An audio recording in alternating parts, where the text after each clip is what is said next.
Ennen Petserin luostarin perustamista oli Venäjän historiassa tapahtunut ratkaisevia asioita. Moskovan suuriruhtinaskunta oli ottanut johtavan aseman. Mongolien vallan murenemisen lähtölaukaus tapahtui Kulikovin taistelussa, jonne Venäjän suuri pyhä Sergei Radonesilainen Dimitri Danskoin siunasi. Eli tästäkin kirkko otti sädekehän ylleen Venäjän ja samalla koko Euroopan pelastajana. Venäjän ortodoksikirkon valta kasvoi entisestään, kun se vuonna 1448 tuli riippumattomaksi Konstantinopolista. Ainoana Venäjällä ja välillä myös Viron puolella rajaa perustamisestaan 1400-luvun lopulta lähtien keskeytyksestä toiminut Petserin luostari on tänä päivänä esimerkki menestyvästä luostarista. Petseri on muutamien muiden Venäjän keskeisten luostarien tavoin suoraan patriarkan alaisuudessa. Сейчас надо говорить о конкретном монастыре, потому что есть совершенно маленькие монастыри, незначительные обители, которые только начинают возрождаться, и они сами нуждаются в помощи. Вот. Есть уже такие более крупные монастыри, например, Тихвинский монастырь, например, Александро-Свирский монастырь, который, я говорю только о Санкт-Петербургской митрополии, которые уже предоставляют и рабочие места для жителей окрестных деревень. Вы знаете, что есть там безработица, и поэтому вокруг этих крупных монастырей организовано хорошее, большое хозяйство, в котором уже люди из окрестных деревень могут и заработать хорошо. Bisnesmaailman ja varakkaiden ihmisten avustusten sekä valtiojohdon myötävaikutuksella luostari on pantu päällisin puolin erinomaiseen kuntoon. Riittävän suurilla lahjoituksilla on mahdollista hankkia esimerkiksi hautapaikka Petserin luolista. За мной сейчас находится котельная, которая была пожертвована нашей благотворительницей из Москвы, из Трехгорки. Это организация, которая занимается изготовлением ткани, покраской. Это фирма, которая изготовила эти котлы, это немецкая фирма. Вот. А до этого были сирийские котлы. Но сейчас эта фирма, которая сейчас поставила нам эти котлы, она намного выше КПД. То есть эти котлы отапливают не только монастырь, но и другие подсобные хозяйства нашего монастыря. Tsaari Iivana julman toimia on selitetty pyrkimyksillä yhtenäistää Venäjää. Esimerkkeinä retket Kazaniin ja Novgorodiin. Väkisinkin tulee kuitenkin mieleen käsittämätön omaan väkeen kohdistunut epäluulo. Yksi syy oli tietenkin sairaaloinen opposition pelko ja toinen ainaisen sotimisen hinta. Были в истории новгородских монастырей очень трудные, тяжелые времена. И одна из таких тяжелых страниц – это разгром, это карательная экспедиция Ивана Грозного, московского царя, на Новгород в 1570 году. Он прибыл сюда со своими опричниками и устроил жесточайшую расправу. Причем основной удар был направлен на монастыри новгородские и на дом Святой Софии, на архиерейский дом. Дело в том, что велась Ливонская война, опричная казна была пуста, и Ивану Грозному нужно было ее наполнить. Монастыри новгородские были очень богаты. И их богатство складывалось веками. И это легко и просто было захватить, так сказать, и казну, расхитить эту казну монастырей. Что Иван Грозный и сделал. Кроме того, он казнил здесь очень многих монахов, игуменов. На провеж были приведены к нему 500 игуменов, и все они были казнены. Pihkovaan tultaessa tsaarin viha oli jo laantunut, mutta täällä Petserissä jokin taas naksahti Iivanan päässä ja siitä sai kärsiä luostarin igumeni Kornilij. Hän oli nimittäin väkensä kanssa rakentanut muurit luostarinsa ympärille. Olivathan puolalaisten, ruotsalaisten ja liettualaisten hyökkäykset jatkuvana riesana. Значит, в один из очередных походов Ивана Грозного, когда он думал, что Новгород хочет отделиться, он пошел сначала его, разжег, опустошил пожаром. Потом он двинулся на Псков, но один из псковских юродивых подсказал, что каждому жителю нужно было выйти, стать на колени и выставить столы с хлебом и солью. И когда Иван Грозный шел по Пскову, он увидел, что у каждого дома стоит стол с хлебом и солью и как бы сжалился, Псков пропустил. А потом, значит, он когда пошел сюда, ему сказали, что один из игумен, значит, Корнилий Печорский хочет якобы отделиться, его приближенные ему наговорили, оклеветали игумена Корнилия. Когда он пришел сюда, увидел эту крепость, действительно построенную, вот эти стены, которые были построены. И когда игумен Корнилий вышел его встречать с хлебом и солью, то он ему в порыве гнева своего взял и отсек голову. А потом, раскаявшись, взял это тело и пронес по этому пути. Поэтому данный путь и назван кровавым. Вот он его в Успенский храмовый отнес вот туда, вот так.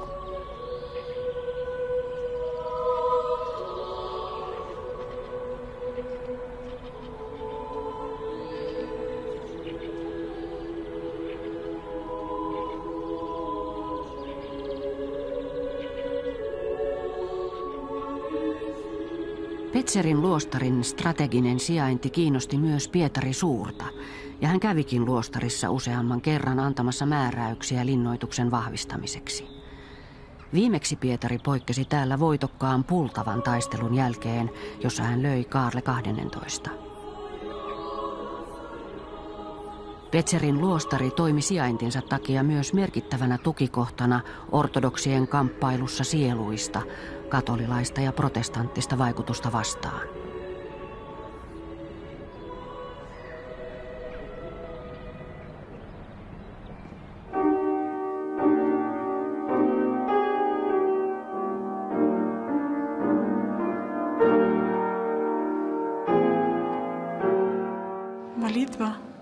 Молитва – это общение с Богом. Это все, что я хочу сказать Богу, и это и есть моя молитва. Молитва – это то, через что мы общаемся с Богом. То есть разговор с Богом. Молитва – это потребность души. То есть нельзя сказать, что вот я молюсь там утром, вечером, да, есть какие-то дисциплины.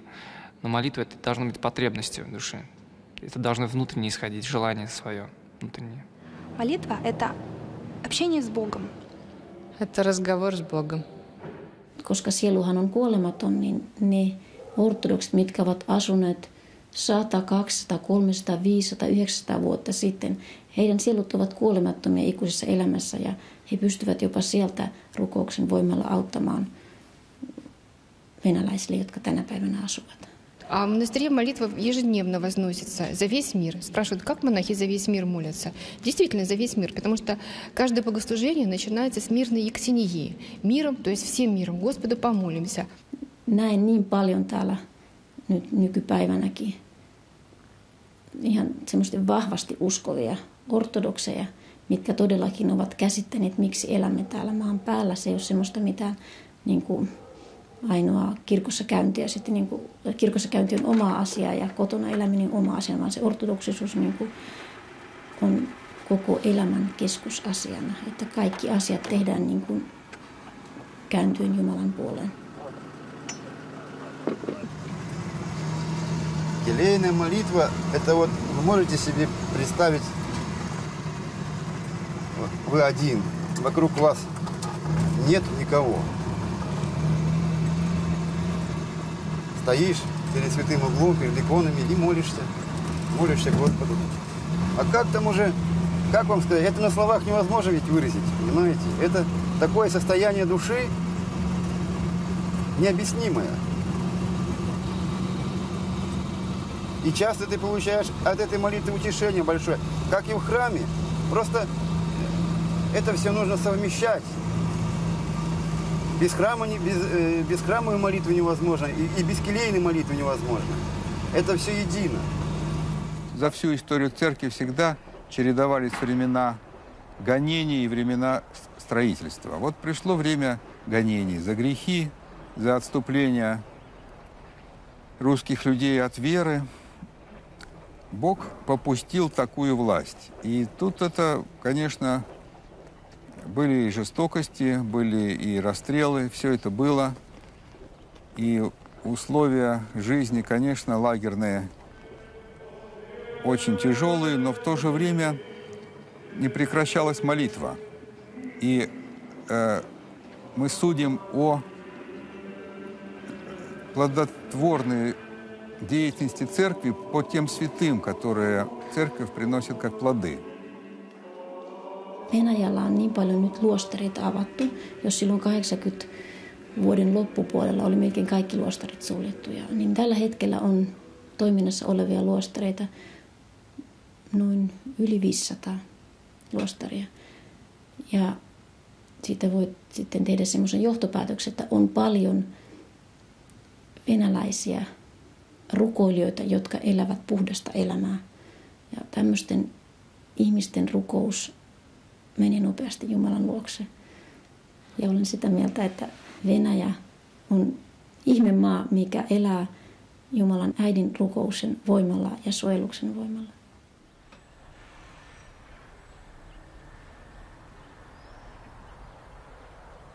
Смысл подвижничества у нас изложен в Евангелии, когда Господь спускался с горы Преображения, и к нему подошел один отец одного, значит, бесноватого парня, вот, и ученики не могли исцелить его, и они спросили: Господи, почему мы не можем исцелить этого больного ребенка?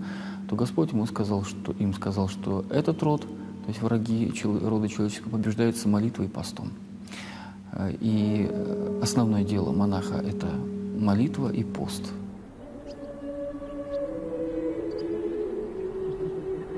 Luostarin perustajan ei siis aina tarvitse olla pajaari, piispa tai rikas kauppias.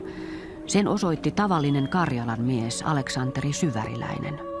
Hänellä oli jo nuorena taipumusta rukoukseen, paastoon ja kilvoitteluun, ja kun vanhemmat odottelivat nuorukaisen pian avioituvan, tämä otti ja lähti matkalle kohti Valamon luostaria, josta oli kuullut puhuttavan. Преподобный Александр родился в 1448 году на реке Аяти, это в 80 километрах отсюда. Там он в 25 лет оттуда он ушел из дому, в Навалам. На Валаме он прожил 13 лет. Там он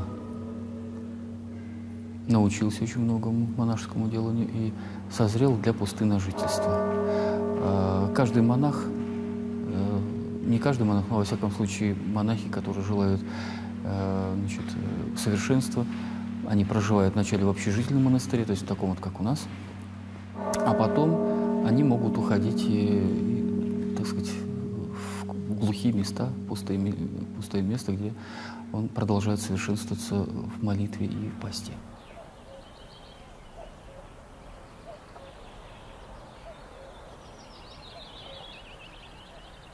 Когда он шел на Валам, он это место проходил.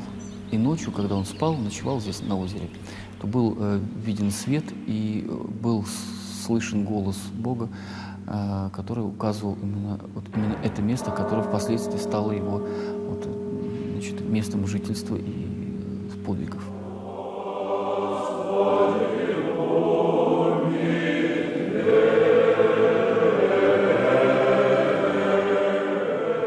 Mutta näihin urotekoihin oli vielä pitkä matka. Niin Aleksanteri Syväriläisen, kuten muutaman muunkin karjalaisen kilvoittelijan, esimerkiksi Savvaati Solovetskilaisen ja Arseeni Konevitsalaisen kasvupaikkana oli 1000-vuotinen Valamo, jossa heidät on vihitty munkeiksi. Во имя Отца и Сына и Святаго Духа, пред все о нем, Господи, помилуй.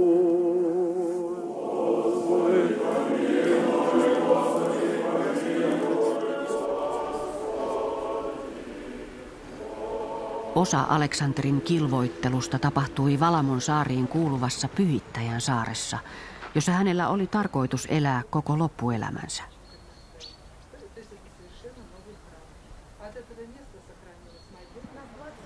Tänne kuoleminen ei kuitenkaan onnistunut, ja edessä oli paluu takaisin Laatokan itärannoille erakoksi.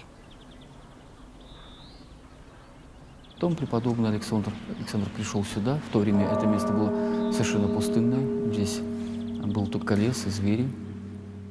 Вот. Прожил он здесь довольно большое количество времени. Он сюда пришел в 1484 году. И только в 1506 году сподобился видеть Святую Троицу. чем он и отличается от многих святых угодников, тем, что он видел Святую Троицу как ветхозаветный Авраам.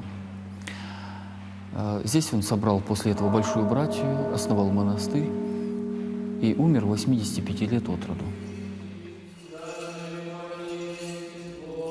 Syväriläisen luostarin asukkaat ovat tänne tullessaan olleet hyvin tietoisia esikuvansa meriiteistä. Mutta löytyykö enää tänä päivänä sellaisia itsensä likoon laittajia? Те, кто сюда пришел в монастырь, они приходят не только ради спасения собственной души, но и ради совершенства. А таким образцом для нас является жизнь преподобного Александра Свирского. Его житие мы читаем каждый отдельно, и каждое воскресенье мы читаем за трапезой. Вот, то есть учимся по его поступкам, по его, образу мыслей, его молитвенности, ну и так далее. Oppaat täällä kertovat turisteille, että munkit ovat erkaantuneita maailmasta. Ehkä jotkut ovatkin, mutta kaikkien osalta se ei ainakaan sesonkiaikaan ole edes mahdollista. Se myönnetään avoimesti. Полностью из мира уйти, к сожалению, невозможно, потому что мир сам гонится за нами. Мы здесь вводим экскурсии, потому что к нам приезжает очень много паломников, туристов. Бывает тысячи людей, десятки автобусов приезжают к нам. Поэтому, конечно, влияние мира, оно есть на нас. Кроме того, у нас есть и телевизоры, есть и компьютеры, есть мобильные телефоны, поэтому такая вот тесная связь с миром происходит, но все-таки мы стараемся это ограничить, во всяком случае, доступ к своему сердцу, потому что иначе мы станем совершенно мирскими людьми. Syväriläisen rukoilijan maine on kiirinyt ympäri Venäjää. Hänen erityisalansa olivat saarit, joihin liittyvät myös syväriläisen pyhäinjäännösten vaiheet. Niiden ilmestymisellä, katoamisella ja jälleen löytymisellä uskotaan olevan yhteyttä myös Romanovien dynastiaan, sen ensimmäiseen ja viimeiseen tsaariin. Niinpä neuvostovallalle olikin tärkeää päästä niihin ensimmäisenä käsiksi. Aleksanteri toimi neuvonantajana myös lasten hankinnassa. Niinpä pyhiinvaeltajien joukossa on nykyään usein pariskuntia, jotka tulevat pyytämään perillistä. Toisaalta myös sellaisia pareja, jotka uskovat saaneensa täältä avun ja tulevat kiittämään.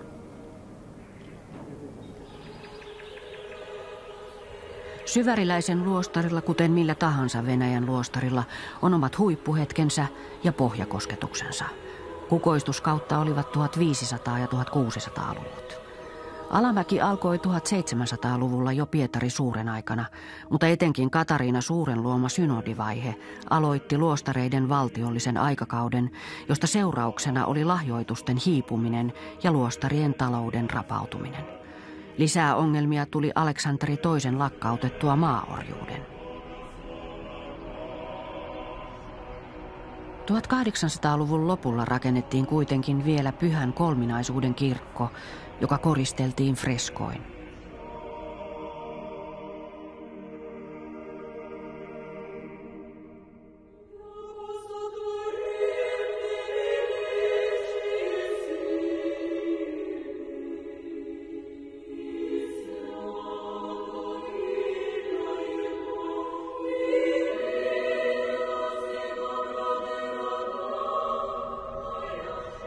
Oma lukunsa oli tietysti neuvostoaika.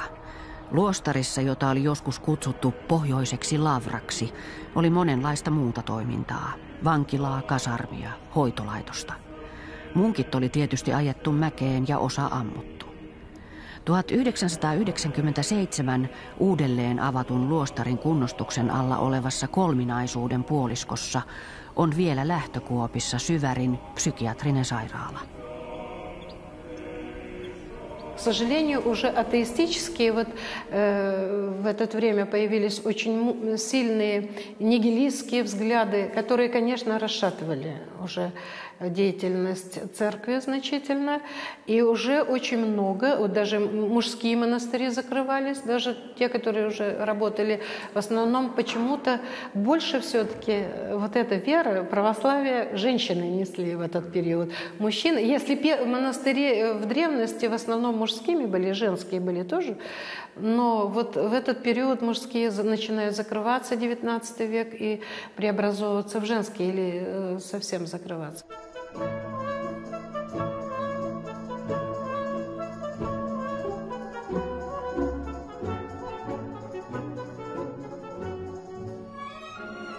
Muutoksen tuulet etenivät Venäjällä lujaa vauhtia 1800-luvulla. Lännen kulttuurin etumatka kurottiin umpeen nopeasti. Musiikki ei ollut enää pelkästään kirkkolaulua tai kuvataide-ikonimaalausta. Maalaustaiteessa otettiin jo kantaa kirkon ja samalla luostareiden moraalisiin ongelmiin. Это, так сказать, эти проблемы всегда стояли. Они не только в XIX веке стояли. Документально, вот если посмотреть и 17 и более раннее время, проблема нравственности в самих монастырях, она стояла всегда. Luostari ei ole paikka, missä asuu pyhät ihmiset, vaan ihmiset, jotka haluavat olla kuin pyhät. Eli tietysti täällä on ihan normaalia elämää ja ihan tavallisia konflikteja ihmisten välissä. Mutta täällä on ehkä se ero, että täällä ihmiset pyrkivät niistä riitaisuusasioista poistumaan kristillisen opin mukaisesti. Jo 1800-luvulla alkanut miesten uskonnollisuuden heikkeneminen vaikuttaa tänä päivänä luostareiden perustamiseen. Nunnaluostareihin tulijoita riittää, mutta munkeista on pulaa. Женщин идет больше в монастырь, чем мужчин. Почти в 10 раз больше. И бывает, бывшие мужские монастыри переделывают женские, куда-то девушек размещать. Но женщины, видимо, это сущность женская, вот вера, и поэтому вот как-то женские монастыри у нас больше процветают, нежели мужские, к сожалению. У женщин всегда душа болит за своих родных, за своих близких. Как бы женщины более религиозны, и мужчины, они более ответственны, то есть и боятся этой ответственности. К сожалению, сейчас братьев мало, поэтому вот у нас тут везде на всех послушаниях по 1-2 человека, наверное, в мастерских. Сейчас я просто покажу, как делается такая скоба. Хотя состав братьев сейчас постоянно обновляется. Ну, кто-то уходит, кто-то, допустим, не выдерживает, кто-то остается. Вот. А если уходят, куда они уходят? Ну, вы знаете, бывает другой монастырь, скажем, этот монастырь не подходит, уходит другой. Если не подходит, есть какие-то проблемы или... Да, у каждого свое. Внутренние такие какие-то, да, внутренние проблемы какие-то вот у людей. Вот из-за этого, да.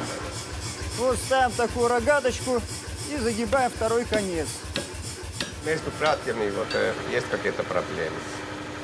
Вы знаете, между братьями проблемы должны решаться все-таки по-божьему. То есть, ну, с любовью. Как правило, приходится, действительно, бывают иногда какие-то неординарные ситуации, там бывают и там, раздражаются друг на друга или еще что-то. Но все равно же это все это нужно по-божьему все переносить. То есть с любовью. Вот получается такая скоба. Вот.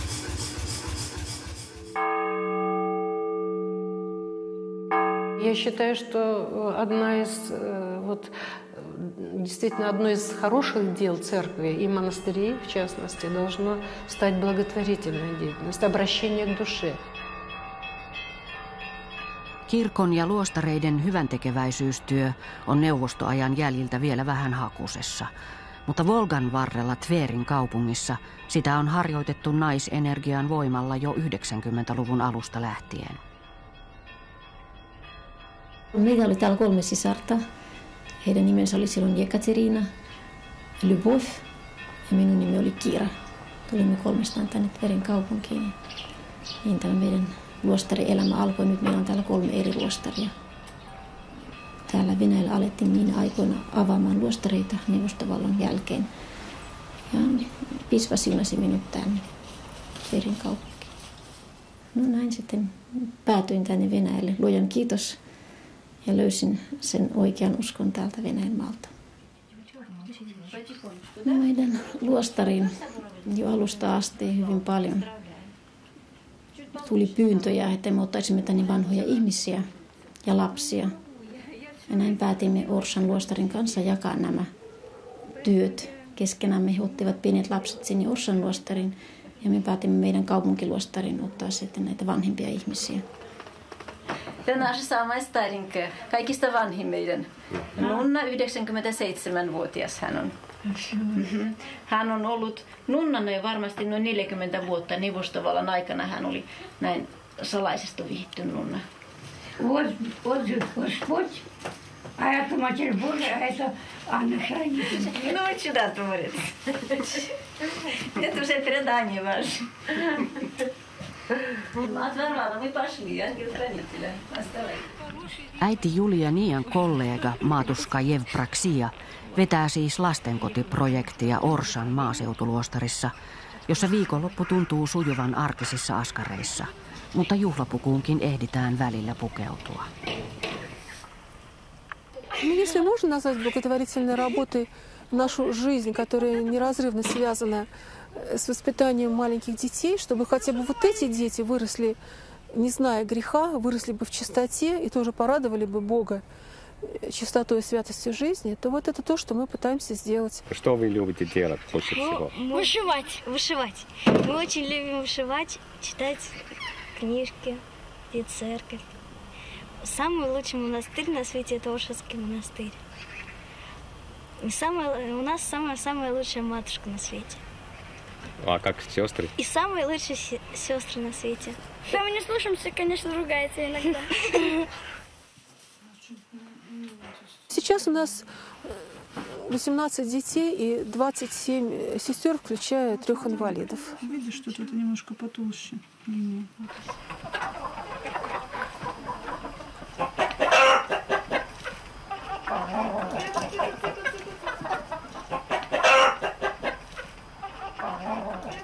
Господи Иисусе Христе, Сыне Божий, помилуй нас грешных. Господи Иисусе Христе, Сыне Божий, помилуй нас грешных.